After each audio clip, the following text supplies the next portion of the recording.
Initiating login sequence. Welcome to Alyx's world.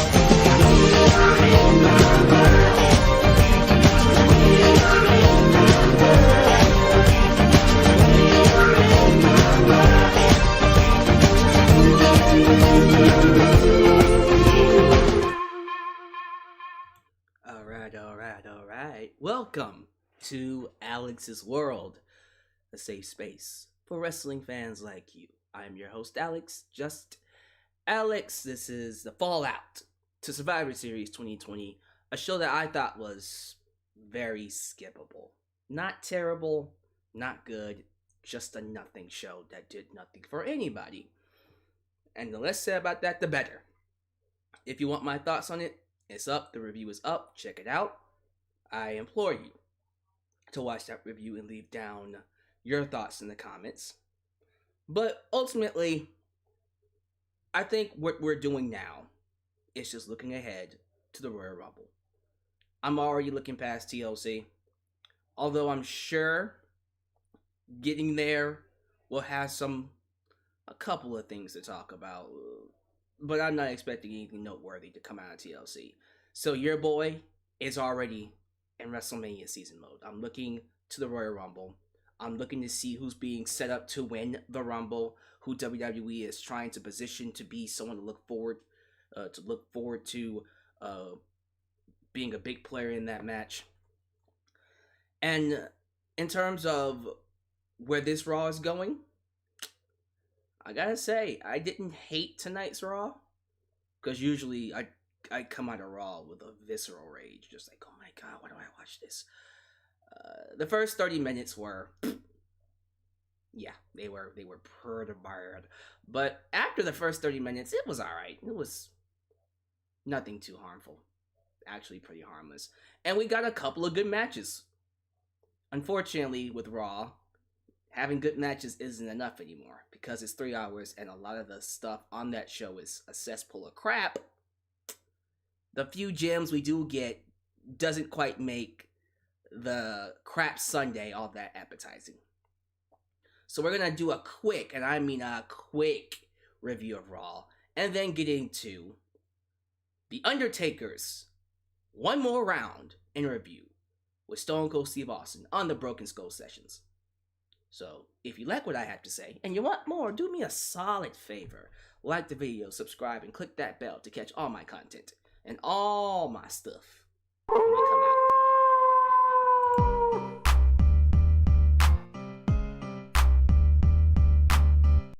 Do you want to do live reaction for AEW next week on December 2nd for Kenny Omega versus Jon Moxley? What is your deal with live reactions, boy? I'll do a review on it, but nah, no live reactions. But help expand the brand by doing the following things. Get you a t-shirt today, Pro Wrestling Tee. Get the new school Alyx's World t-shirts. Get you an old school Deluxe Man t-shirt, or get you a blonde hair, blue eyes, apple pie America t-shirt today. Pro Wrestling Tees or Teespring. While you're at it, like me on Facebook, follow me on Twitter at VX1. Alyx's World. Also give me a follow on Instagram. Email me at justalyxsworld@gmail.com for business inquiries or just to say hi with Q&A questions. I will always answer you right back.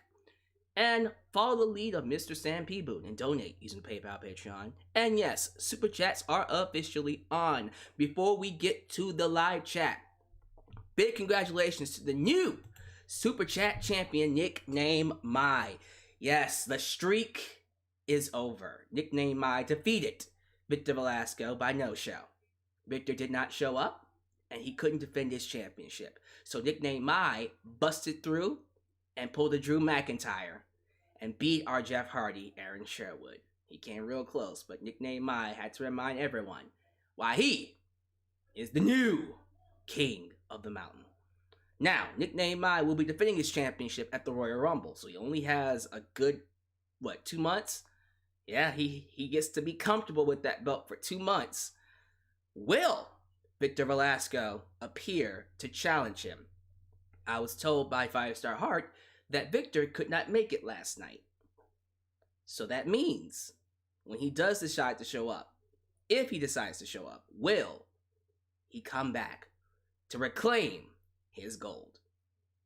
But until then, congratulations, Nickname Mai. It's good to have you as my new and second ever Super Chat champion. I think he won with, how much did he win with again? $593. Jesus Christ. Almost 600. Yeah, you the champ, man. So, congratulations, Nickname Mai. Let's give some shout outs to the people here in the live chat. Hello, Mr. Adam Ritter, Nemo JJ, Devin Caliborn, Aaron Sherwood, there he is. And of course, Super Chat champ in the house, Nickname Mai, T-Dog channel. Also say hello to the moderators. I cannot go without saying hello to the moderators. Elias Demi, Ultrashine97, and of course, I was going to say Nickname Mai. Firestar Heart, excuse me, I apologize for that. Let's see, the Elite Squad, Joseph Winters, Marshall Hanson, NJPW Girl, Sam P. Boone, of course, who donated. TrueFire 901, KDTV, Jamarcus Williams, Mr. Fast, Bucks Thompson, JoJo. And last but not least, the last one is going to go to Rachel Buck. What's up, Rachel? Good to have you all here. If I don't say your name, it's not because I hate you. We do have a lot to get to here. I really want to fast forward through this Raw review. I want to get it out the way. I want to move past it because I do want to go ahead and get to my my overall thoughts on that interview, part 2 of the Broken Skull sessions of The Undertaker. So here's what I'm going to do. I'm not going to go in order. I'm just going to basically just talk about the show, the things I liked, and then the things I didn't like. So for some particular reason, McIntyre was not on the show. I can assume that it was because he lost to Roman, although it's not like he got his ass completely destroyed by Roman, which would have made sense, but he wasn't completely destroyed. He just didn't show up. Okay, that's nice. We had a series of matches to determine who would fight McIntyre at TLC, I believe. Yeah, TLC, that makes the most sense. Commissioner Adam Pearce, he calls himself, I don't know what he calls himself, the manager or something like that. General manager, commissioner, I don't care. Adam Pearce made a series of matches. It was Riddle versus Sheamus. Riddle won that match. Really good match, by the way. Very stiff. Anytime you get a stiff match with Sheamus is always a good match. Great. Sometimes amazing. Riddle won that match, shockingly. Yeah, all of a sudden Vince is high on Riddle. I didn't like his promo at the beginning of the show, but I liked seeing Riddle almost make MVP corpse. That was nice. But Riddle won his match. The other matches were Keith Lee versus Bobby Lashley. So that match on paper sounds awesome. And when we watched it, it was awesome until the ending. MVP, for some dumb reason, interferes and attacks Keith Lee and costs the match for Bobby Lashley. Now, some people are going to be like, well, he's trying to protect his client, protect his invested interests. Which, look, if that's going to be the deal, there has to be a reason to protect Lashley. I think about Jon Moxley versus Cage from AEW just a couple of months ago. Taz threw in the towel to save Cage. But that was because Jon Moxley was on the verge of breaking his arm. If Cage would have continued, he would have not quit, and he would have lost an arm. And Taz saved Cage from losing an arm. That made sense. Here, Lashley was not in any danger. He wasn't on the verge of losing. Keith Lee made a small comeback, and MVP said, no, let me interfere. It was dumb. But outside of that, what we got between the two was awesome. There was a spot that really worried me. Keith Lee was on the shoulder of Bobby Lashley on the outside. I think it was like, I don't know if it was like, he was going for a Samoan drop, but he had him on his shoulders. And Lashley lost his balance with Keith Lee on his shoulders, and then he fell into the post. And I thought Keith Lee hurt himself. But Lashley definitely busted himself open. And then the main event was AJ Styles versus Randy Orton. And that match was really good as well, with the Fiend interfering and costing Randy Orton the match. So next week's main event will be AJ Styles versus Keith Lee versus Matt Riddle, or Riddle. And the winner of that match will fight Drew McIntyre at TLC. if I had to predict, yeah, I'm gonna go with Keith Lee. I think. Well, no, they probably won't go with Keith Lee. I think what will happen is they'll have Keith Lee fight Bobby Lashley. It's looking like AJ Styles is gonna fight Drew McIntyre, which sure. Although it would have made a lot more sense if they made the stakes at Survivor Series where the team captain of each team will get a title shot. That way, AJ will just fight McIntyre anyways, but whatever. I'm not booking the show. So that match next week's gonna be interesting. The rest of the show, I don't know what the hell they were doing with the Hurt Business in the New Day. That was dumb.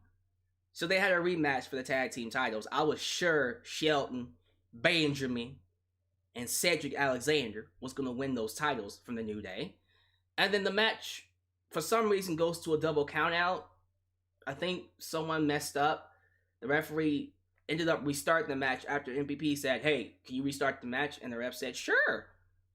And then New Day was like, nah, let's not restart the match. Let's not restart the match, which was very heelish of them. I'm like, are they turning heel? That's weird. So, yeah, the match restarted. And I'm thinking, all right, they're doing all this stupidness because clearly the New Day are about to lose the titles, right? They can use this as an excuse, as a screwy way to get the titles off the New Day. And the New Day just beat the Hurt Business anyways. And so I'm sitting there going, what was the point of this? How did this help the Hurt Business? But I guess it doesn't matter because next week they're going to get another title shot because they can. Or they're going to get a title shot. Well, here's the thing. You already know the Hurt Business and the New Day are going to be having a match at TLC. So for that to be the case, the New Day had to lose those titles, right? Okay then. It's clear to me that the goal, the ultimate goal, is to get those belts on the Hurt Business. What they do afterwards with the New Day, I have no idea. But yeah, let's get those belts on the Hurt Business. Because that's the hot act right now. What happened other than those crappy segments? Lana, for some reason, decided that she wanted, well, actually, no, she didn't want a title match. Asuka decided to give her a title match. Asuka's like, hey, you won Survivor Series, you were the sole survivor, so I'm giving you a title match. And Lana's like, I didn't ask for it, though. But okay, I'll take it. And then Nia Jax came out, interfered, helped Asuka win by DQ, and then we got a tag match between Nia, Shayna, Asuka, and Lana. Lana ends up saving Asuka from going through a table, and they win their match. So, was this a babyface turn? I don't even know anymore. Like, look, I'm assuming WWE is done bullying Lana now. They just kind of just said, all right, we're bored. We're done putting you through a table, so you can just be a regular, boring person on the roster, if you're okay with that. Yeah, that's all I got to say. I didn't really think much else of the Lana stuff. What I did love was everything revolving around the Firefly Funhouse, Alexa Bliss, Nikki Cross, and The Fiend. So they had a Firefly Funhouse debuting the newest character. It was a frog. Was it Friendship Frog? Friendship Frog. F is for fun, you do stuff together. Sorry. Sorry. I don't know where that came from. U is for you and me. Stop it. N is for anywhere, anytime, and all. Okay. Now, the Firefly Funhouse, I don't know what's happening to me here. Basically, Alexa's all like, hey, we have a new friend. And actually, they started off by saying, look, the most evil thing in the world is friendship. It's toxic. And then we have a new friend called Friendship Frog. And then Alexa Bliss proceeds to beat the shit out of him because he represents friendship. So the debut and the retirement of Friendship Frog. Leave the memories alone. And then Alexa Bliss proceeds to go out and wrestle Nikki Cross. Now, can I just say that I never gave a damn about the tag team between Nikki Cross and Alexa Bliss. Just never did. Never gave a damn. And they've been tag team champs like 2-3 times. Just never got it. Never bought it. I've always thought Alexa's using Nikki Cross, and eventually they'll break up and they'll have a feud. And here we are. It just took them a long time. Can Nikki Cross go back to NXT Nikki Cross and we do that feud? Like NXT crazy Nikki Cross versus crazy Alexa Bliss? Give it to me. I pay good money to see that. But Alexa won this match because Nikki's not crazy. She's naive. Naive Nikki is kind of stupid. Because Alexa's all like, oh no, I snapped out of it. Oh my god, I snapped out. Oh my god, what have I done? And Nikki's all like, I'm here for you. F is for fun to shut that ass up. Boom! Hits her with the Sister Abigail and pins her 1, 2, 3. That's why you don't sing that goddamn song. Down here in the deep blue sea. Anyways, I think that's it. Did I actually run through Raw? Did I do it? Let me look. Keith Lee. I think I did it. I think I actually ran through the entire show in record time. Guys, I think I did. Oh my god. Wait. Yeah, fine. Matt Riddle. That's Sheamus. And then, yeah. Holy shite. High five. Boom. I did that shite. I am awesome. I ran through that crap like it was nothing. So again, I didn't hate Raw. I didn't think Raw was garbage. At the same time, I wasn't necessarily enthralled with it either. It just didn't piss me off, which, hell, I'll take as a dub. I'll take as a win. If Raw's not pissing me off, I'll at least accept that. And I am looking forward to that triple threat match next week. That should be a fun match. I am predicting AJ Styles to win, though. I want Keith Lee to win, but I think AJ's going to win because he has the secret weapon. The Big O. That's what I'm calling him. I'm calling him the Big O. That came from something. I feel like that was a cartoon somehow. Alright, let's not waste any more time. Let's get to my thoughts on Broken Skull Sessions Part 2. Stone Cold Steve Austin interviews The Undertaker, and he calls it one more round. Just giving you my overall thoughts first before we get into the full recap and talk about the things they talked about and break down some of the best segments of this thing. Because I do believe, in my personal opinion, this is just as good as their first interview. It literally left off where they began, where that one ended. Because, first off, that first interview, outstanding. One of the best pieces of content on the network. Bar none. And by the end of it, despite the fact that them going at least, it had to be 2 hours or something. It was a long interview. It was funny that we all just said, at the same time, there's so much shit they did not talk about.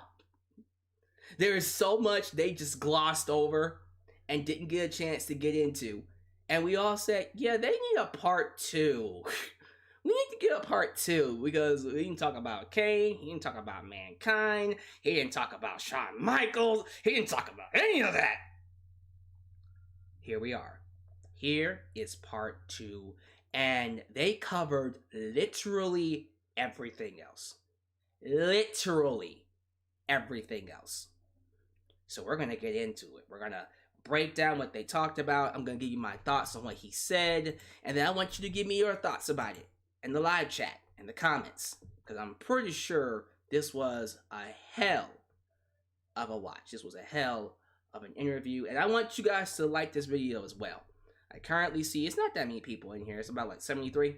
73 of y'all. It's only 20 likes. Hey, y'all, get these likes up, goddammit. Get these likes up. Like the video, goddammit. By the way, Tyler O Gaming, fake crowd noise. Do you hate it? I absolutely despise it. I can't stand it. I can't stand it. I stood all I can stand and I can't stand it no more. God damn it. I see y'all singing that SpongeBob song too. How about that? 18 minutes. I did that Raw review in 18 minutes? God damn. Alright. Here we go. So, I wrote down some notes. I'm just going to read you my notes. And when I'm done with my notes, we're going to be done with the video. Sounds good? Awesome. So, due to popular demand, Steve Austin invited The Undertaker back for one more round. And that's what it's called. One more round. And it's basically symbolism for a round of shots. They had a lot to drink because there was a lot to talk about. Now, I didn't write down all the brands of drinks they had, but one brand I did write down was Undertaker wine.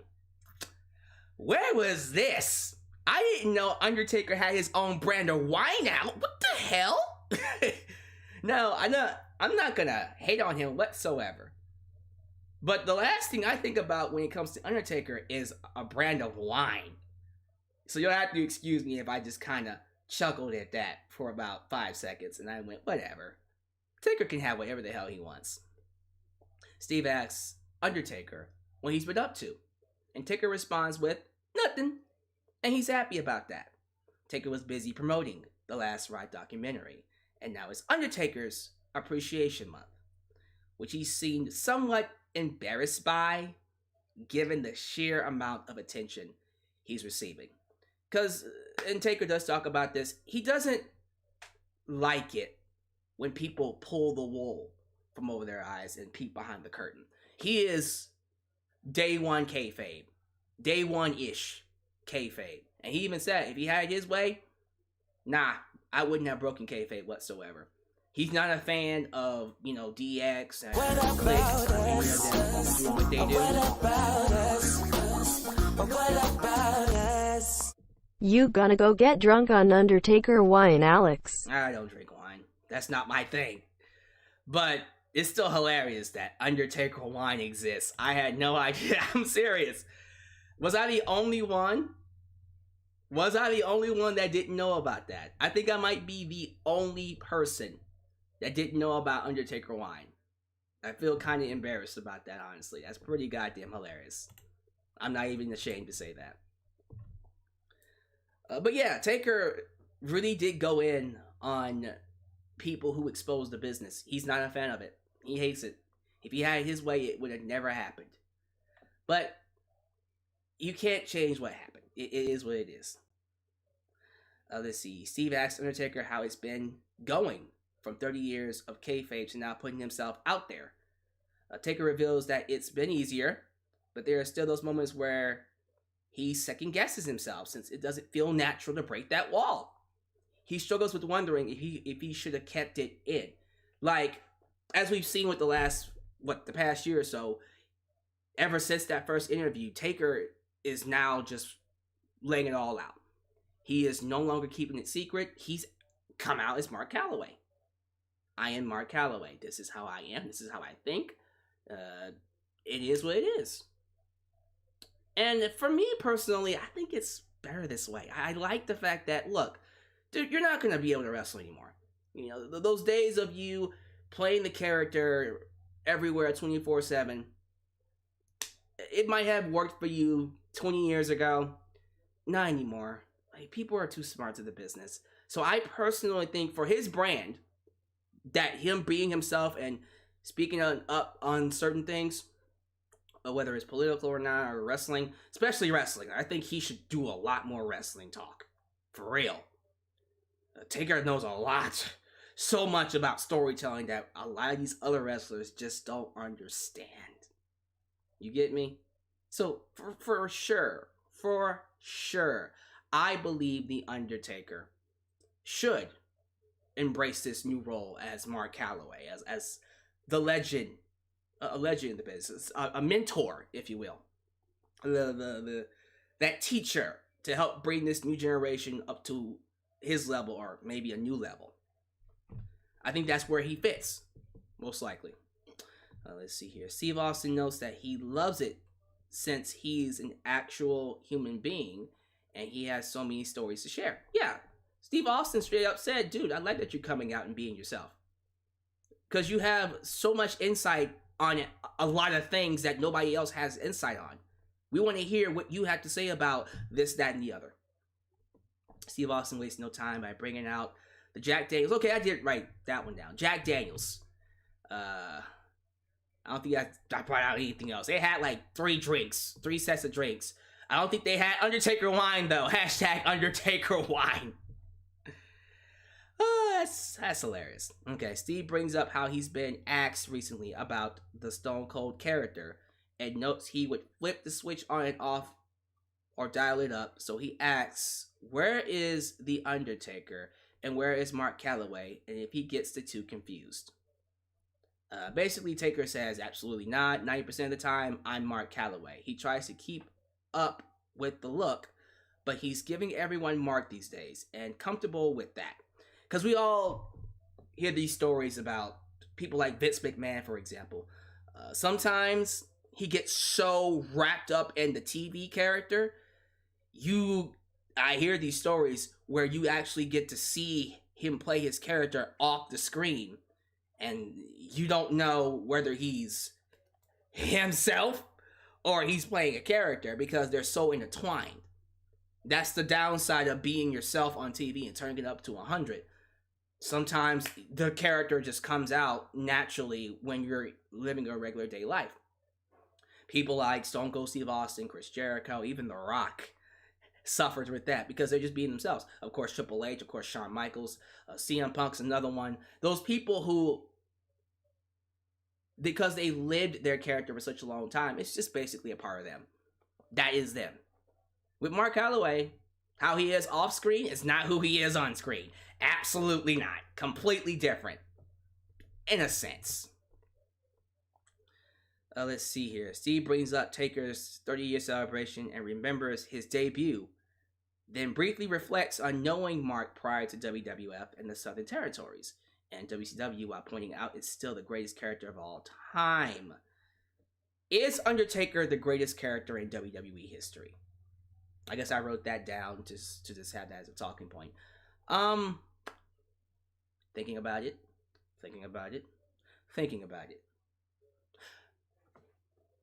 I would say so. In terms of like a pure character, like they made it from scratch. Yes. You can't argue Hulk Hogan. Hulkamania came from AWA. Stone Cold Steve Austin was basically Steve Austin. He's just basically being himself. The Rock is just basically being himself. I'm talking about like a character that you, blank sheet of paper, you made from scratch. Yes, I could argue he is the number one character, the greatest character ever. We've had a ton of those in WWE. We've had plenty, thousands of awesome characters. I don't think any of them come close to The Undertaker. So yeah, I believe he's the greatest character that they ever created. And I don't think there will ever be another Undertaker. Let's see here. Undertaker made this statement. He said, 30 years, I'm completely humbled. I've kept my fan base. He notes how his Survivor Series debut felt like yesterday, and it's incredible. He never burned himself out after 30 years and never burned out the crowd. That is incredible. The fact that he was able to keep his intrigue, his mystique, and stay over for 3 decades. I mean, even The Rock, after a good, 5 years, got boring, and he had to change it up. He had to turn heel and go Hollywood Rock and then go back. Hulk Hogan couldn't keep that up. Hulkamania, he had a good run for a good, 8-10 years, and then he had to turn heel. He had to turn heel himself. Taker kept the same character. For the most part, there was that 3-year period when he went American Badass. It was a 3-year period from like 2000 to about 2003. Yeah, 2003. And then he came back as a dead man, which, you can argue is still like, look, let's be real. 30 years. Think about that. 30 years. 3 of those years, he was American Badass. And a good 2 of those years, he was Ministry of Darkness Undertaker. So, all in all, 27 years as The Undertaker. That's still a long-ass time. That's a long-ass time to keep a character interesting. That's pretty goddamn cool. Taker notes that it's not an easy life, so the dates get easier if there's a big reward attached. Once you get to a high level, your world revolves around the business. if he was still able, Taker would be competing right now. And that's the sad part. Isn't that a sad reality? That if Taker had it his way, he would still be wrestling. Man. Glad he retired. Like, for real, I love him. I think he is always going to be one of the greatest of all time. And I'll keep saying this until people get tired of hearing it. Taker, to me, should be in everyone's top 5. And if he's not in your top 5, I do not take you seriously. That's just how I feel. Austin brought up how he felt selfish and sacrificed some of his relationships because the business was everything to him and how he provided. Taker admitted that it's really difficult to maintain relationships when you achieve the level of success they have. And while there are regrets in his personal life, he has asked for forgiveness for the things he has done. I can relate to that so hard. You guys ever just feel like when you are living a regular life, when you're not trying to accomplish anything, it's a lot easier to keep friends? Like when you're not trying to bother nobody, you're just going to work and just doing your thing. You're just living. Everyone wants to be your friend. Really cool about it.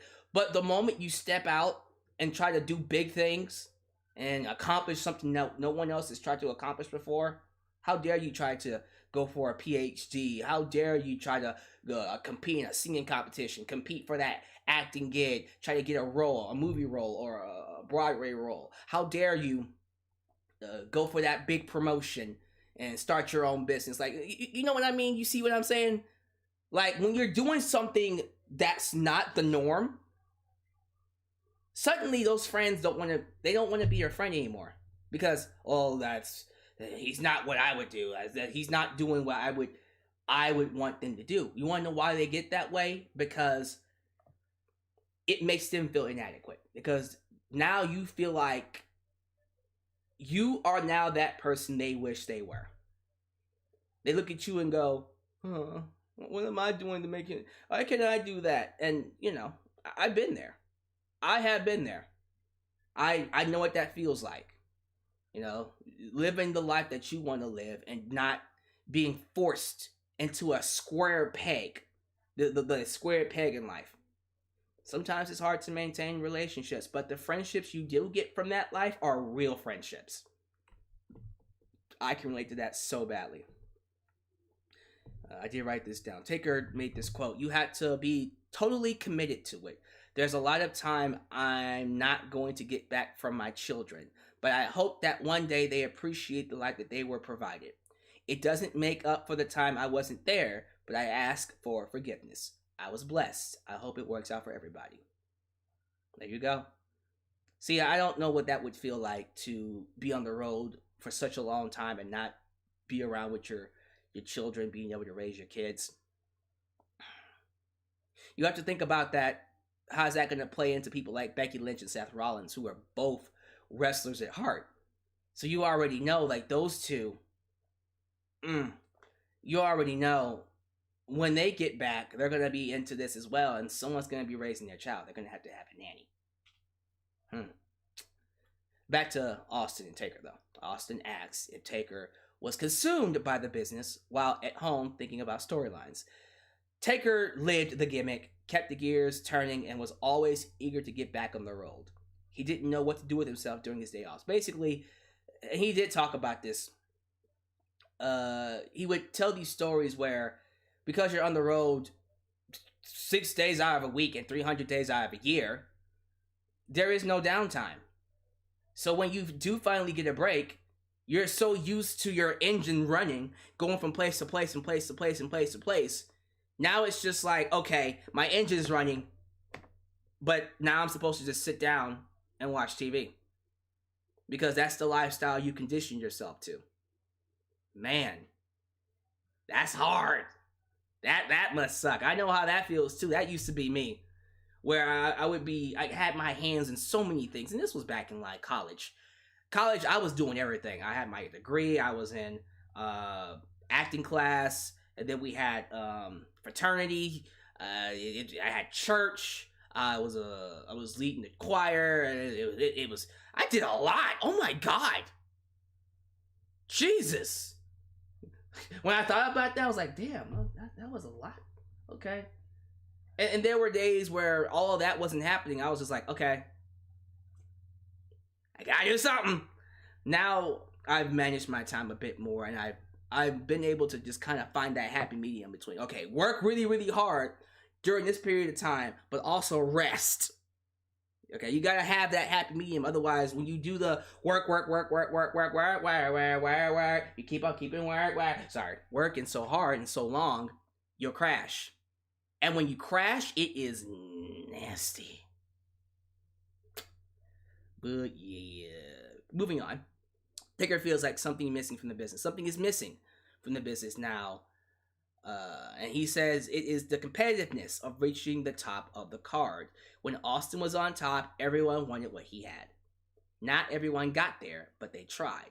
This mentality didn't allow you to settle or be middle of the road. And nowadays, the wrestlers are just like, all right, I'm happy to be here. Which does lead to some issues with the overall products.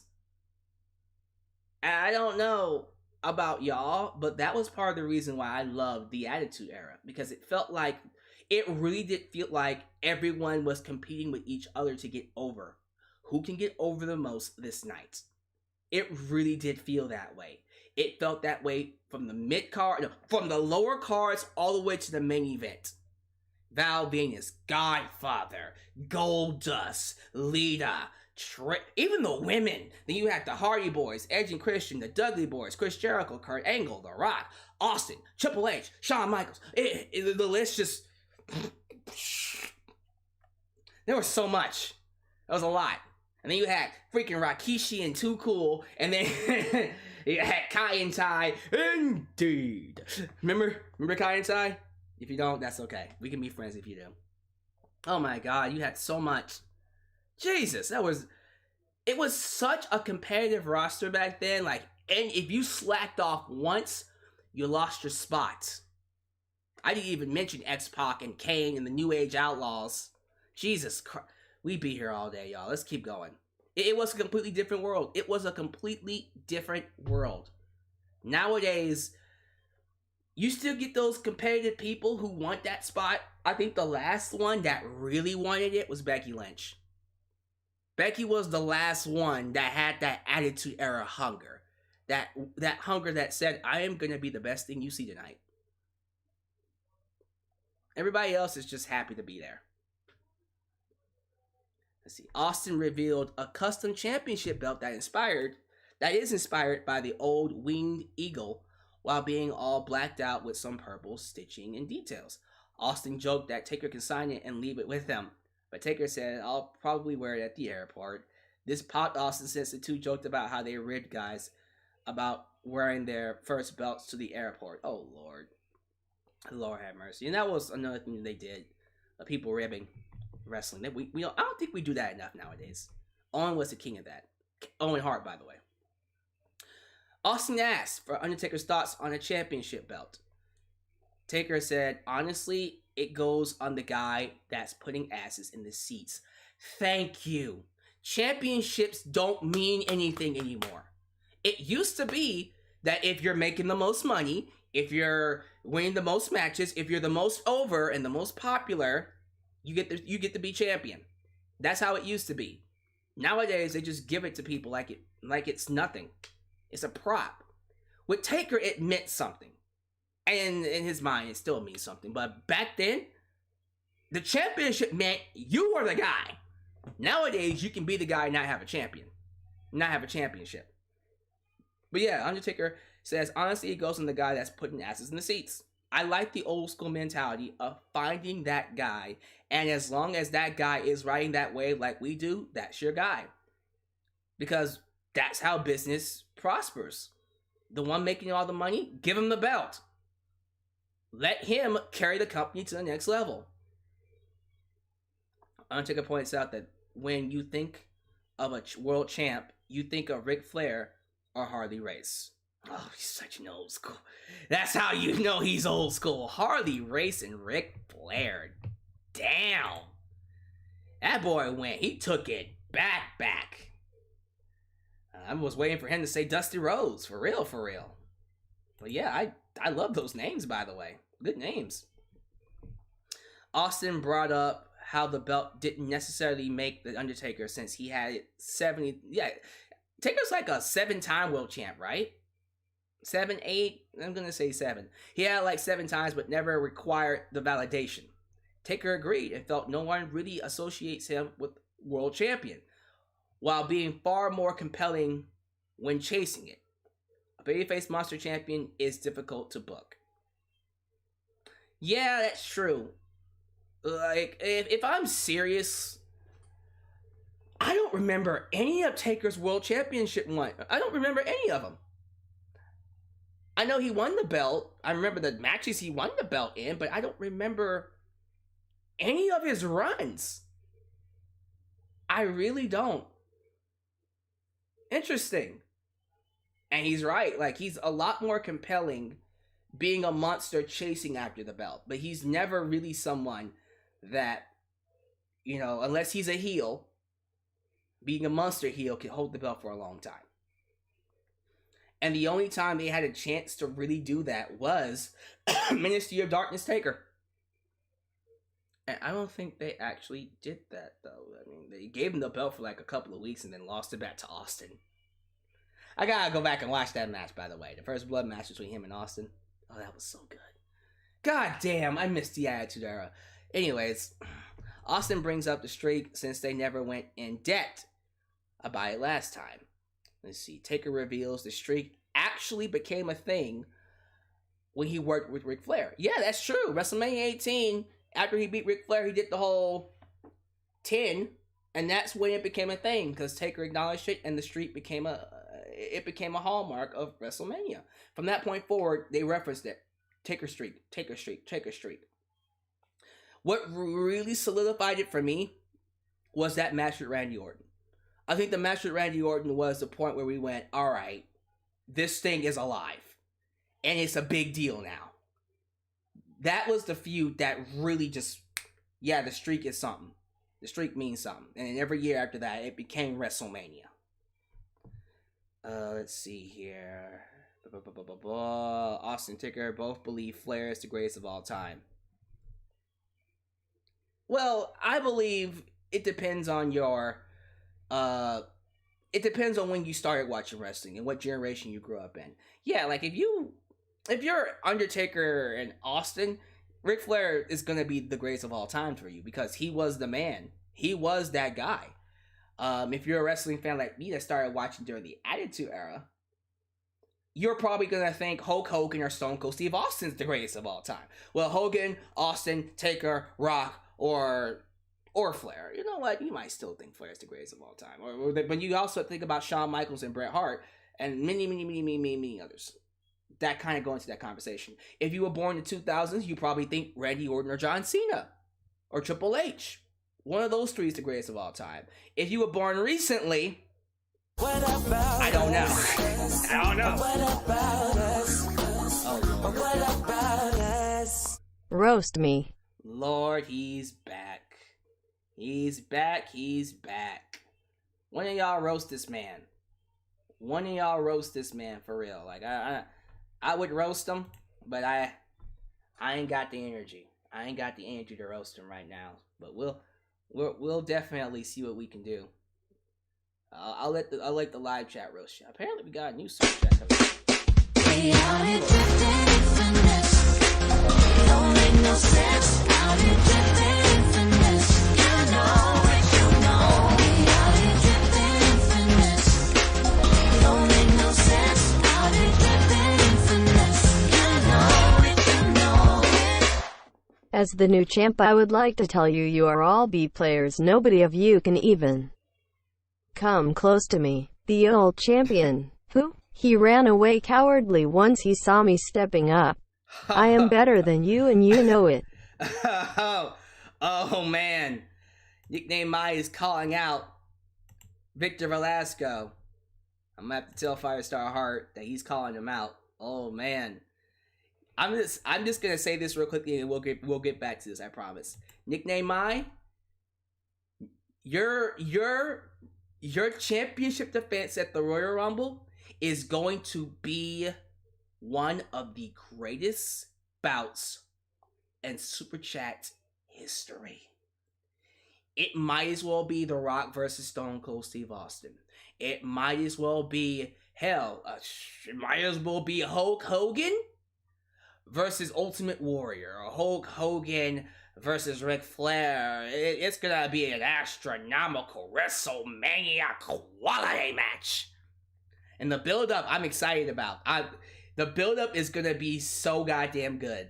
I'm just waiting for Victor Velasco to come in and let you know, hey bitch, I'm coming for that ass. And thank y'all for being here. I appreciate you. Michael Walker, Volterra Chan, Zachary Hain, New Japan Pro Wrestling Girl, and many others. Alright, so let's get back to this. Let's get back to this interview here. But yeah, it really depends on what era you grew up in. That's who you believe is the greatest of all time. For me, number one is Austin. I'm like, who's the greatest of all time? I'm looking at him. Like, I'm looking at two of you, my top three right now. Two of my top three right now. That's crazy. And I guarantee you, if you ask Ric Flair who's the greatest of all time, he'll probably say, who would he say? If you ask Ric Flair who's the greatest of all time, he would probably say what? Shawn Michaels? Austin, he'll probably say either Stone Cold Steve Austin, Shawn Michaels, or Triple H. Or he might say Randy Orton. I don't know. Taker brought up how Vince felt bad for leaving him out of WrestleMania 18, and his two choices were Rob Van Dam or Ric Flair, to which the Phenom quickly chose Flair. This shocked Vince as the chairman figured Taker would be working with RVD. Taker brings up how Ric Flair thanked him for restoring his confidence, which he never fully understood until the concussion against Brock Lesnar. Don't remind me, but the concussion against Brock Lesnar at WrestleMania 30. That was when he was vulnerable to the business, and that match destroyed his confidence. So he related to Ric Flair at that point. I think it's really cool that he got a chance to wrestle his idol. Like, I appreciate WrestleMania 18 a little bit more, and that match was great. I appreciate it a lot more now, knowing that that was Taker's idol. Ric Flair was the man. That was his idol. That would be me wrestling Stone Cold Steve Austin. I'm like, yes, I made it. Austin brings up the WrestleMania record, 25-2. The two being Brock Lesnar and Roman Reigns. But 25 wins at WrestleMania. That's big. And then he decides to bring up the other records.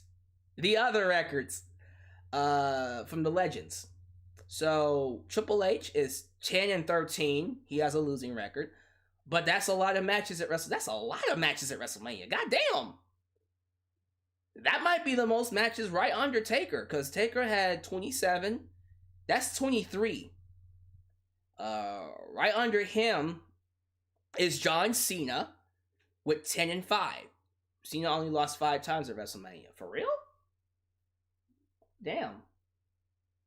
Hold on, let me see. I gotta think about this. He lost because he went 2006, he won 2007, won 2000. He lost 2008. Okay. He won 2009, won 2010, 2011. He lost. Okay, that's 2. He lost against The Miz. That's 2. 2012 was The Rock. That's 3. That's true. He won 2013. 2014, he beat Bray Wyatt. 2015, what the fuck? What did he do in 2015? No, seriously. What was it? Rusev? He beat Rusev 2015. Rusev. 2016, he won? Was he at 2016? Who did he wrestle 2016? I don't know, whatever. 2017 was WrestleMania 33. Was that AJ Styles? I don't think. Okay, see, he lost to Taker 2018, that one, and then he lost to Bray Wyatt. Okay, yeah, it checks out. He lost 5 times. There you go. Hulk Hogan's next. Won 8, lost 3, and tied at 1. Tied at 1? What was the draw? Oh, it was the tag. Was it that tag match? Oh Lord. And then Stone Cold Steve Austin had a record of 5-2. Lord. And I believe like one of them was The Rock. What the hell? What? Wait a second.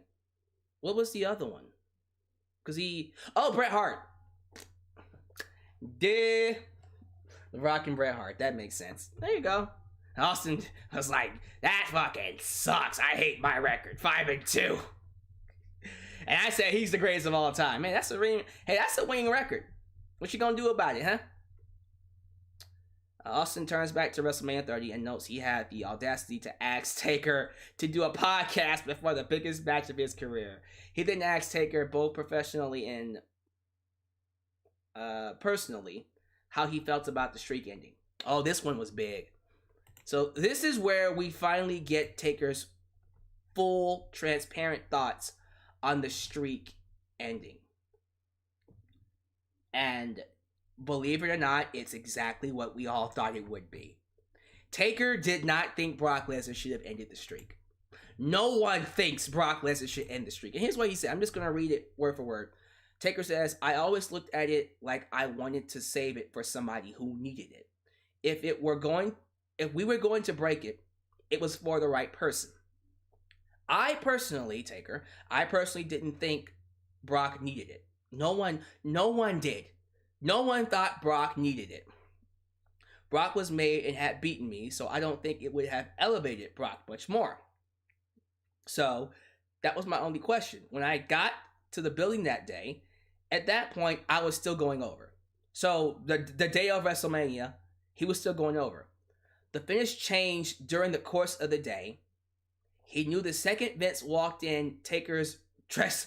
He knew the second Vince walked into his dressing room, it was going to be over. He said, well, that's the end of the streak. Taker feels it would have meant much more for Roman Reigns. Oh, I don't know about that. I don't know about that, Chief. I don't know. You want to give Roman that heat? Damn. But that does bring up the big question, because Vince does ask Taker, okay, so if Brock's not going to end it, then who? And then Taker straight up said, nobody. No one ends the streak. To which I go, thank you. You didn't need to break the streak. What was the point? You were good with him just going undefeated at WrestleMania. I personally think, he shouldn't lose it to either Roman or Brock. He should just went undefeated at WrestleMania. That's what I would have done. But he wanted to drop it to Roman. He felt like it would have been better if Roman would have ended the streak. I don't know about that, Chief, but you're the Undertaker. Personally, it's one of those things where Taker says, I want Jeff Hardy. That would have been great too. Wouldn't that be cool? Jeff Hardy ended the streak. I want James Ellsworth to end the streak. I would have been like, yes, sir. You're crazy, but yes, sir. Let's see here. Austin brought up being in the production truck while it occurred, and resembling the one gentleman in the front row with the wide eye. Oh, the big black guy with the wide eyes. What is his name? What was his name? Man, that symbolized the streak when that ended. Taker feels that 2 years later, Roman could have been the right guy at the right time. I disagree with that. That was still a horrible time. That was a horrible time to do it. Austin brings up Hell in a Cell at Bad Blood 1997 and wanted to know the origin story of the structure. Taker brought up how the continual interference of DX was one portion, but the main reason was for Kane. The debut of Kane. That's gotta be Kane! Man, that was iconic. Kane debuting, ripping the door off, and having the brothers go face to face. That was the first time you see the pyro. He tombstones Taker and helps Shawn Michaels beat him. And then they watch the match and react to it. And then Taker goes into, my goodness, and I'm so happy he talked about this. He says Shawn Michaels could have a great match with a broomstick. The two put over how Shawn could sell but also get his stuff in. Taker noted that his best matches were against smaller guys, Shawn, Kurt Angle, Eddie Guerrero. I agree, Rey Mysterio, I agree. After putting over the match and the athleticism of Shawn, they put over the size of Kane and how great of a character he was. The little nuance of the look of concern of The Undertaker when face to face with Kane was pointed out. Taker brought up how Kane was previously working as on a Unabomber. I don't know who Unabomber is, but Unabomber and Smoky Mountain, they faced each other, and Taker immediately knew he could make money with them, and too good not to be in New York. And then he starts talking about another issue he has with the business. He feels like every match is too competitive. Thank you. Yes. I hate, that is one of the most irritating things I hate about, and it's not just in WWE either, it's in AEW. Like, why does every match need to be on an even playing field? What for? I look at people like Keith Lee, and I think that guy should get a Goldberg push. You hear what I'm saying? Like, someone like Keith Lee should be rolling through people. But that's how you make stars, though. Like, to me, to make a star, you need to be able to create tiers. You need to be able to separate them from the pack. Here's the normal level. Here's everybody else. Unfortunately, with WWE, we don't have tiers anymore. Everybody's on an even playing field. Everybody's a superstar. Everybody's over. Everybody's a champion, which means nobody's important. And I hate that. I think that is one of the biggest issues with WWE, which, by the way, I will in fact be doing a video on that with WWE. I am going to start a new chain of videos for the month of December that you guys want to check out. It's going to be really fun. It's all going to be about the issues I have with wrestling. And I hope you guys check that out. I hope you guys tune into that. That's going to be fun. Going to be real fun. How fun? We'll see. But really, really fun. Yeah, I hate that. I hate that everything just seems so goddamn competitive. And everyone is on an even playing field. And you don't have any stars anymore. Back then, you didn't have that issue. You had Undertaker versus... What was his name? Let's just say a random person. Kai and Tai. Funaki. There you go. Who's winning that match? Taker. Is Funaki gonna get any offense in? No, goddammit, it's gonna be a squash match. As it should. Same thing goes for The Rock and Sean Stasiak. Remember Sean Stasiak? Yeah, you put Sean Stasiak against The Rock, he's not getting any offense. The Rock is kicking his ass in 5 seconds and it's over. That's how you establish stars. You had to establish tiers. You put Kane in the ring against, and I'm sorry, I love him, but you put old school Kane, Monster Kane in the ring with a Matt Riddle. Matt Riddle is gonna die. Matt Riddle is hilarious. Matt Riddle is great, but Matt Riddle against Kane is not a competition. He gets his ass kicked, and he should. He should get his ass handed to him. He should get the ass, bro, handed to him. I hate that so much. I hate that we have so many people on an even playing field. So by the time you get a competitive match, it doesn't feel important because everything is competitive. They talk about WrestleMania 14. Austin was challenging Shawn, who wasn't in a good place. Taker agrees, laughs, and starts to pour Jack Daniels. Sting brings up the word on the street. The word on the street is that Shawn might not have wanted to do business that night. He might not have wanted to drop the belt to Austin because he was very difficult to work with. And Shawn in 1998 was literally the one guy you did not want to work with because he was an asshole. So, Austin brings up the rumored story of Taker sitting backstage with his taped fist. With his fist taped. And if Shawn wasn't going to do the job, he would have gone out there and made sure that the job was done. Austin asks him, is this true? Taker finally confirms, yes, that story is true. He would have gone out there and literally beaten Shawn Michaels so badly that he would have basically laid down for Austin if Shawn didn't want to do business. Wow. Taker explains that Shawn was not in a good place mentally or physically, and no one knew if he would do business. Taker worked with Kane that evening, but Shawn potentially not dropping that belt was weighing heavily on his mind because he knew the business was going in the direction of Stone Cold Steve Austin. They were literally entering into the highest point of the Attitude Era. Like by this point, I think it was there. We were just kicking it into gear. To me, the debut of Kane, that was like, okay, we're in the Attitude Era now. We're here. We're here. But Austin winning, that was like, okay, welcome to the Attitude Era. If you don't have that moment with Tyson basically punching out Shawn and at the end after Austin won the title, I don't really know where you would go from there. I don't even know if I'd be a wrestling fan. You know what I mean? And I agree. Like, Austin was the guy. He was where the business was going. And following that, we got one of the biggest feuds of all time, which is Austin versus McMahon. So, Taker did what was right for the business. He was going to do what was right for the business. He said, if Shawn wasn't going to lay down, I would have gone out there and beat his ass. I would have done what I had to do. He didn't have to do that. But he would have done it. He didn't care for him back then.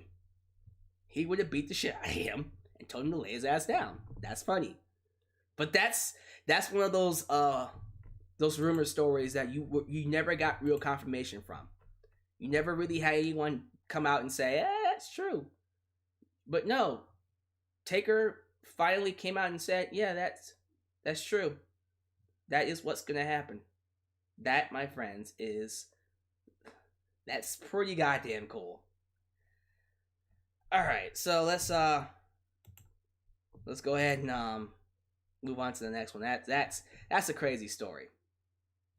Austin brought up a story about returning from neck surgery and not supposed to be taking bumps, but he proceeded to anyway in a 6-man tag match. Taker was the one that asked him, "What the hell are you doing?" Steve would explain that it was obvious Taker cared about his well-being. Yeah, that just seemed about right. And Taker was the daddy. He was the guy that policed the locker room. If you were doing something stupid, he would pull you to the side and go, "Stop that shit."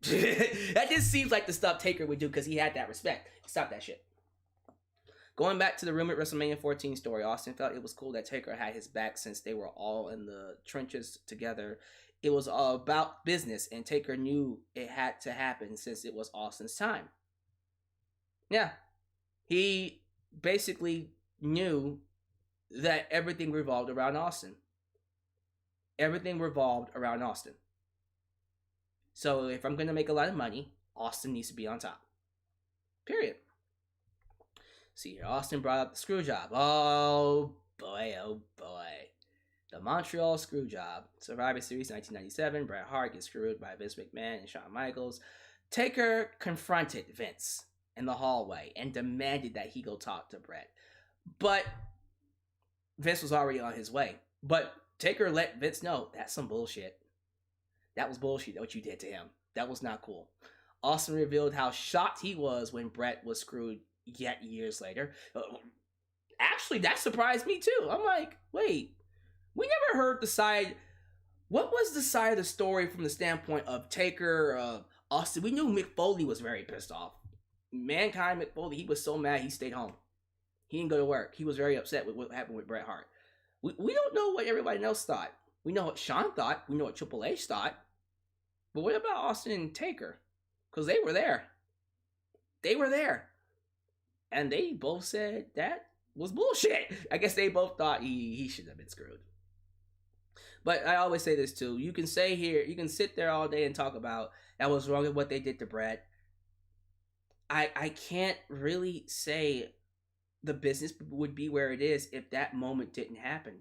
Because that screw job gave birth or helped lead to one of the biggest heel runs for anybody in the wrestling business. That being Mr. McMahon. If Bret doesn't get screwed by Vince, he doesn't get that heat. Makes you wonder, was it all a work? They're never going to say it's a work. You will never have Austin or Taker say it was a work. That's one of those things where they go, okay. There will be a time where I do a video on that too. Whether I think the Montreal Screwjob is a work. It just, for me, when I first started watching wrestling, I thought it was real. Like, when I was young, 13, 14, I'm like, oh, that was real. He actually screwed him.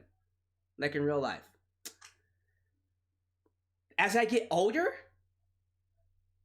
honestly, everything just seemed to be a little too perfect. It just seemed to flow kind of smoothly after that. Don't you think? Bret Hart got all the momentum when he went to WCW. Vince McMahon got all that heat, which then transitioned into him being the perfect heel for Stone Cold Steve Austin. Don't y'all think that was almost a little too... Everything just kind of fit a little too perfectly?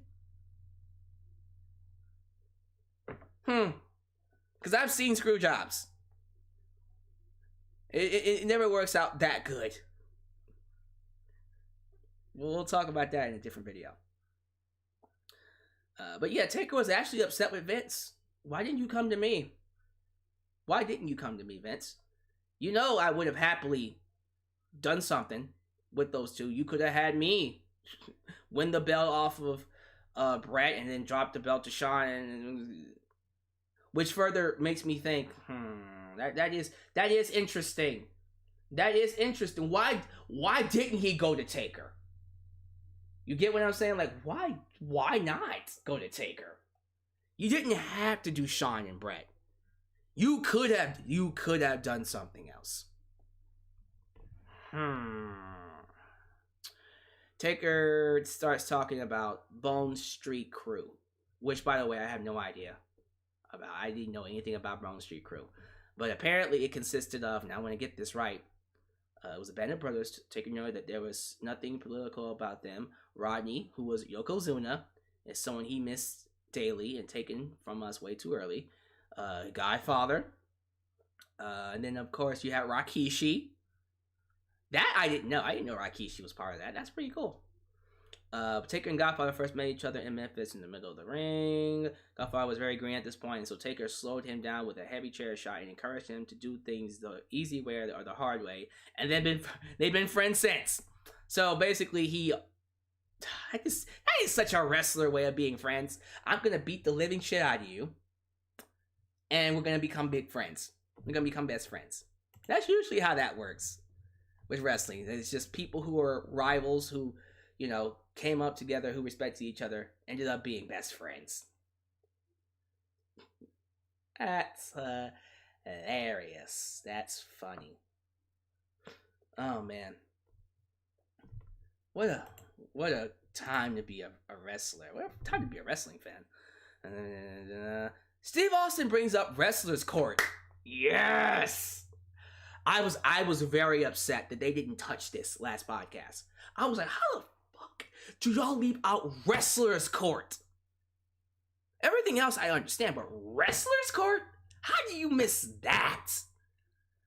Well, yeah, they brought up Wrestler's Court, and Taker noted he was first smartened up to it in Memphis. Was it Dutch Mantel, he said? I think it was Dutch Mantel.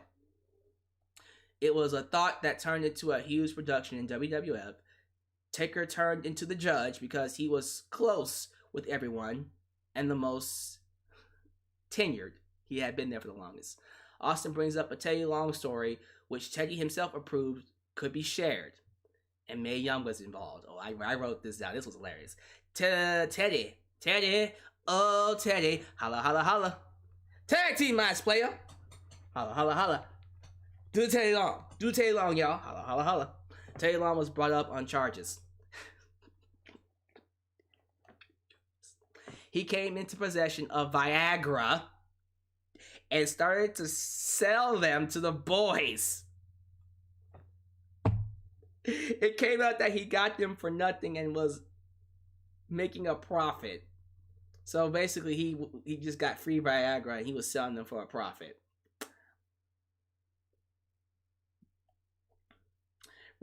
That's fucking hilarious. Related to Teddy Long selling those pills he received for free, Taker joked, "You're not taking any bumps, brother. Come on." And then Mae Young was a witness and more upset that the boys were using Viagra. I tried this part. She didn't even call it Viagra. She called it Niagara. Why y'all using that Niagara? Why are you using that Niagara, man? Come on. You don't need no Niagara. Teddy was found guilty as charged. That's a funny ass. I'm pretty sure we can spend an entire broadcast on Wrestler's Court. They should do a full documentary on Wrestler's Court. So that's hilarious. But yeah, the wrestler's court was, he called it a moral lifter, but also served its purpose by handling a situation before one got out of control. It was a way for the boys to let you know you're screwing up here before the office got involved. So that's how they policed themselves. It policed the guys and stopped them from getting to the office. Good stuff. Austin brings up a story of Ric Flair challenging Undertaker to a drinking contest during a... Oh, this story. Oh, man, this made me laugh out loud. Flight back to Chicago. So Ric Flair was like, big man, woo! I'm going to outdrink you, because I'm the nature boy. Woo! Woo! Woo! Woo! I'm the nature boy. Woo! That's what I was thinking about. Yeah, so Ric Flair got into a drinking contest with Taker and then he lost. Imagine that. Ric Flair went to sleep while drinking. Taker would lay him across a bunch of seats and crossed his arm and cut out fangs from some napkins and placed it on him. That's funny. Taker beat Flair in the drinking contest. Wow. Austin brings up Taker's encounter with Brock Lesnar at UFC 121. Oh, yeah. Where he was being interviewed and then Brock Lesnar walked by and he said, you want to do it? I was like, what was that supposed to be? Was that him? Because I was on the impression that that was Taker saying, so you want to beat the streak? You want to beat the streak? You want to do it? That's what I thought it was. And I was just like, what the hell was that for? Taker was just like, I was just trying to generate some buzz. I was like, you son of a... That was one of those, you jackass. We were all thinking that was supposed to lead. That we literally, I all thought, I was one of the millions that thought that's where he agreed to break the streak. You want to break the streak? That's what we all thought. No, that was just him creating some buzz. Taker would expand on this by noting Brock purposely walked by him so he can do it. And he took advantage of it. But, I mean, it's... Come on, man. You have to think. By that point, it was like, what year was that? That had to have been, that was like 2011-ish? I don't know. But I was like, you want to do it? Come on, man. Austin would bring up how Hell in a Cell against Shawn Michaels was much more better. We'll debate that in a second. But Taker vs. Mankind at King of the Ring 1998 is more frequently referenced. Yes, they talked about his match with Mankind. We had a lot to say about this. So, look, just in my personal opinion, both are classics. The first Hell in a Cell match with Shawn Michaels where Kane debuted, that's gotta be Kane. Instant classic. This one, also an instant classic. You can't have me pick one over the other. But if you're gonna put a gun to my head, I'm gonna go with the match I saw first, which was Taker vs. Mankind. The video is showing the match, and Taker described throwing Mick Foley off the cage as the closest thing to an out-of-body experience, and that it took forever for Mick to hit the table. He saw it happening for 10 minutes. It's like, did you hit it yet? Did you hit it yet? The clothesline is shown, but only part of the section was intended to give way. The clothesline, excuse me. The chokeslam. I wrote clothesline on the script here. They show Taker chokeslamming Mick Foley through the cage, the top of the cell. That wasn't supposed to happen. He actually agreed. He actually admitted that spot was not supposed to happen. That was insane. Even I was... You have to think. When you're watching that match, and let's just say you know nothing about the business. You're watching that match for the first time, and you're thinking to yourself, bro, that's a bit of an overkill. He should be dead. You threw him off the cell, then you chokeslam him through the cell. I'm like, okay, that's overkill, y'all. You had to think that's a bit of an overkill. But that wasn't supposed to happen. Him being thrown off the cell, that was supposed to happen. That was supposed to happen. But him being thrown through it was not supposed to happen. I mean, goddamn. You would have to imagine, like, by that point, you're like, dude, like, what are we trying? You trying to kill him, man? Like, goddamn, like, it was insane. Like, those of you who have not seen the match yet, y'all missing out. For real, who has not seen Mankind versus Taker? Hell in a Cell, 1998, King of the Ring. It's recommended you watch that match.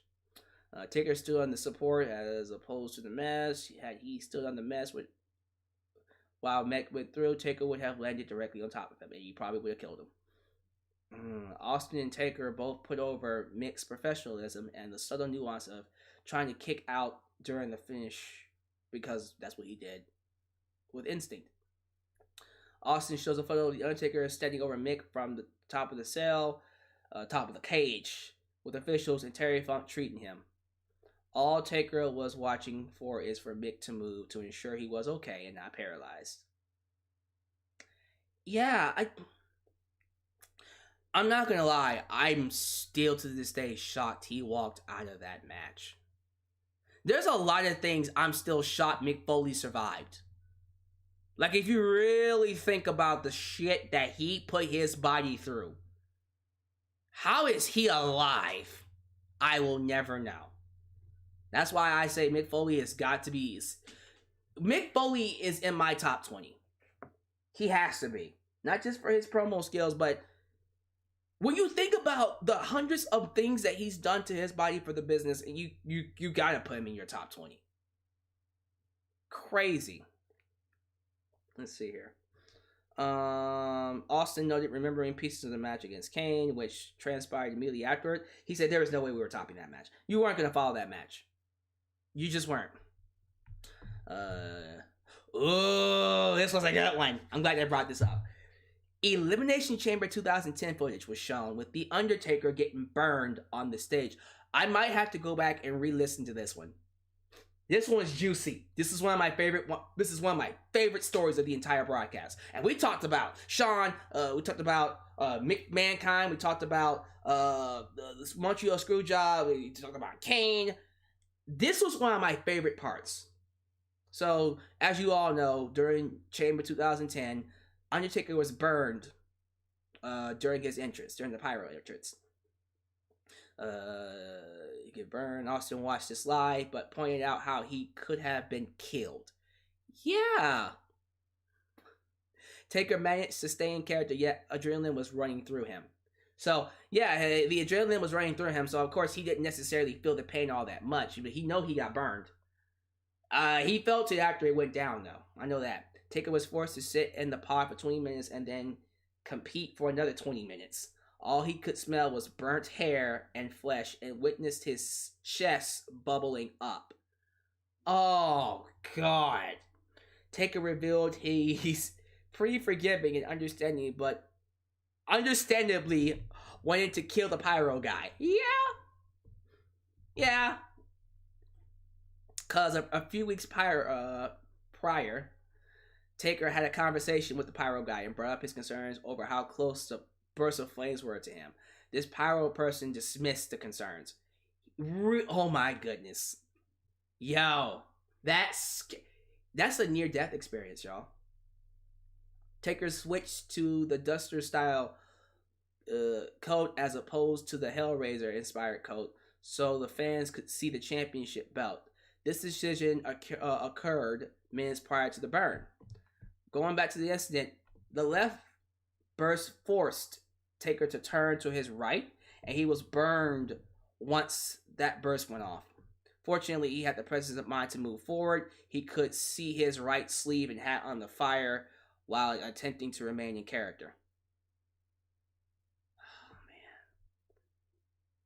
man, that's crazy. If it wasn't for the decision to switch coats along with pouring a bottle of water over his head prior to making his entrance, the results would have been far more disastrous. Based on the lack of professionalism and care from the pyro guy, Taker wanted him permanently gone by the time he got back. He was like, oh, if I see him, I'm going to kill him. If I see him, he's dead. And I'm going to go to jail. Taker would have been in jail. Austin brings up Paul Bearer. Yes. Yes. He brought up Paul Bearer. Paul Bearer.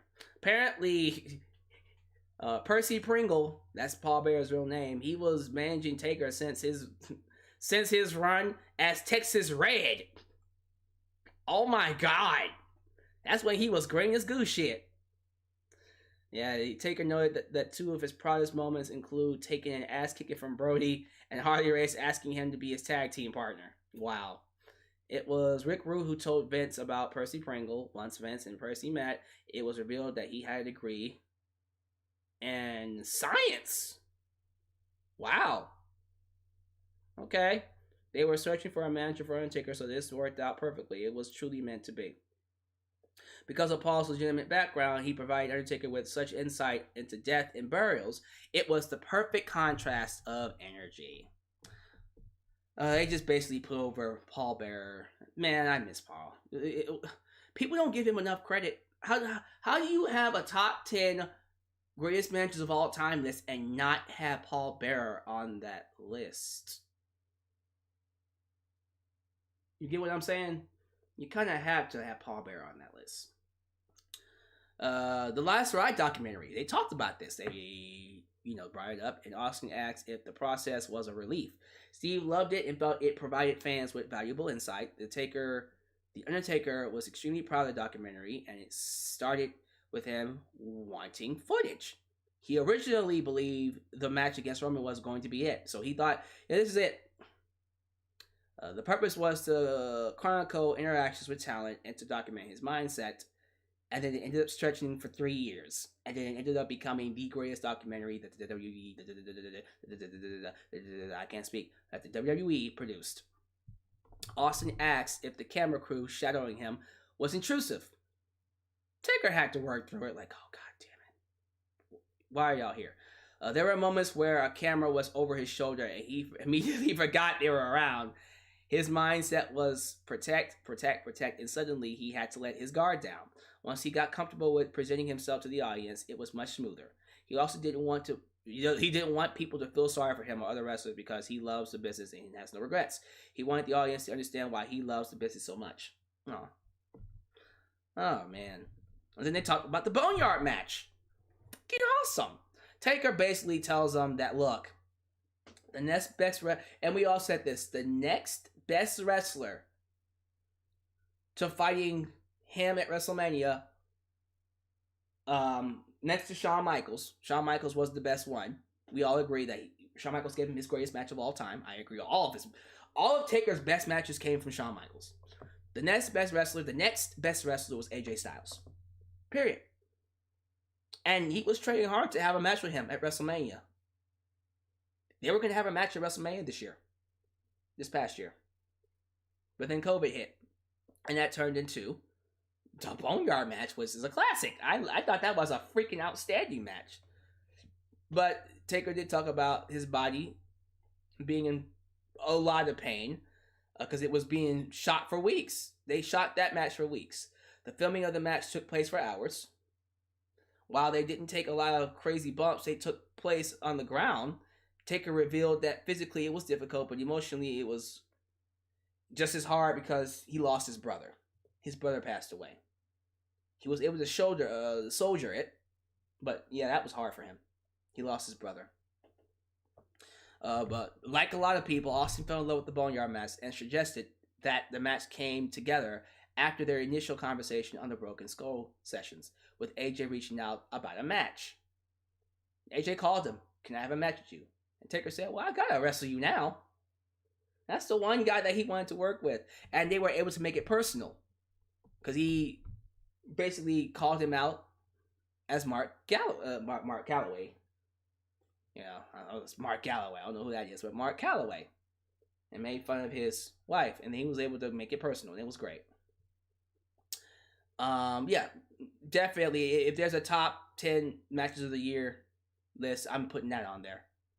That Boneyard match was just outstanding.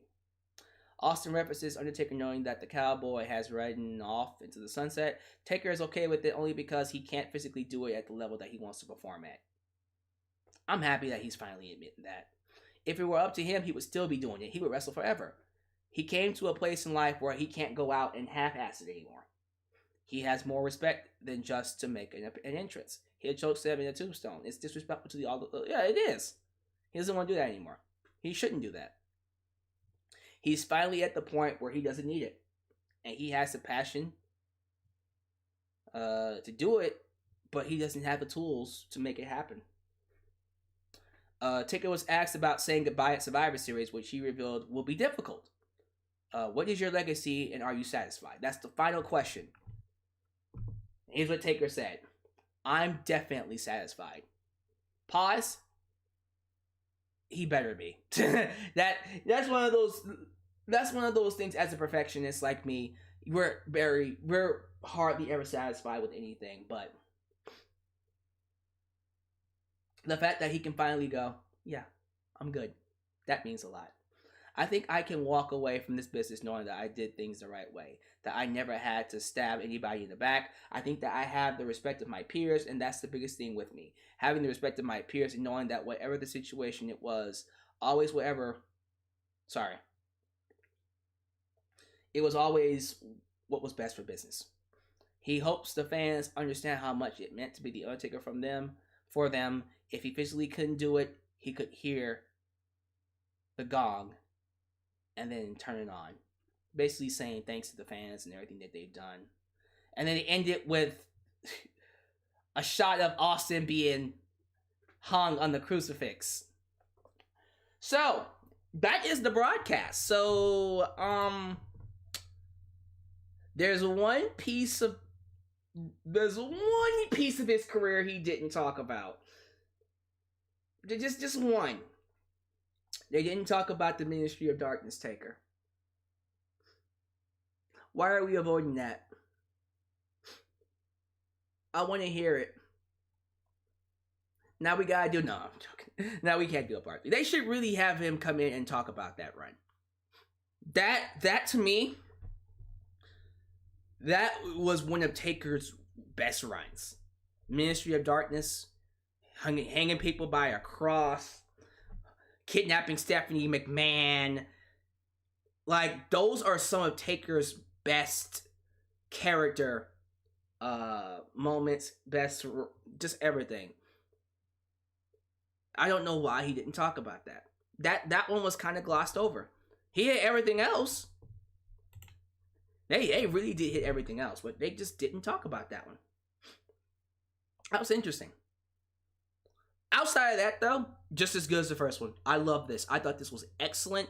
An interview that is worth watching more than once. Yeah, I'm definitely going to go back and watch it again. Best believe I'm going to go back and watch it again. But yeah, this is definitely an interview you all need to see.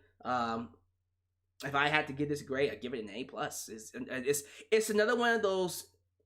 It's another one of those content pieces of work where you go, this is why I still pay $9.99 a month. Because Raw and SmackDown might absolutely be trash. Raw is trash. SmackDown's better. But there might come a point in time where they are absolute trash. I'm still going to keep the network because of stuff like this. This makes the $9.99 worth it. Plus all the old school all the old school stuff. But yeah, this is well done. So this is it. Man. Now comes the Hall of Fame. And the Hall of Fame speech. And then, of course, the tribute show, which we hopefully will get.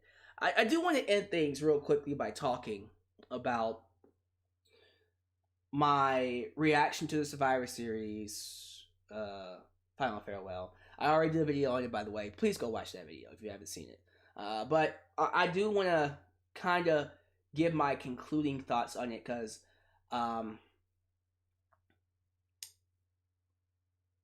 if that is truly how Taker wanted to go out. He wanted to go out with one goodbye ceremony at Survivor Series. He wants to put the character to bed.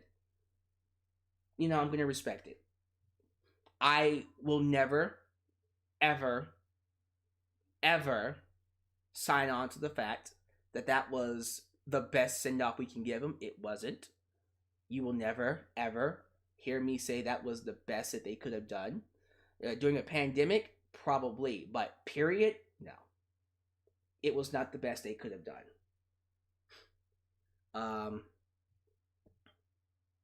I personally think he deserved better, but it doesn't matter what I think. It's not my place to come up here and tell you what I think. And I will continue to be that person that will always give credit where credit is due when it comes to The Undertaker. Wherever he wants, he gets. So if Taker wanted that to be the last time we see him, my opinion does not matter. I'm still going to have my opinion, but it doesn't matter. And that's what I'll say about that. Yeah, go watch it. Definitely go watch it. I think we're done. We're done here. Nothing else to really talk about. So, the next time you see me, I'm currently thinking about whether or not to do a review on NXT TakeOver War Games. I don't know if I want to do it. I'm not feeling NXT right now. I'm just not. But we'll see. I might do one on War Games. I don't plan to do any live reviews in the month of December. So the only ones, like if I end up doing a live review in December, the only two you will get is the AEW episode where Jon Moxley took on Kenny Omega, and then maybe if NXT can capture my interest, we'll probably end up doing NXT TakeOver War Games. War Games! But we'll see. Other than that, thank you guys for watching. I really do appreciate you for making me a part of your day. I hope you guys enjoyed my thoughts on The Undertaker broadcast. If you did, let me know down below. But thank you guys for watching. I guess I'll catch you guys next time. This is Alyx, just Alyx, signing off. Right here in Alyx's World. Peace.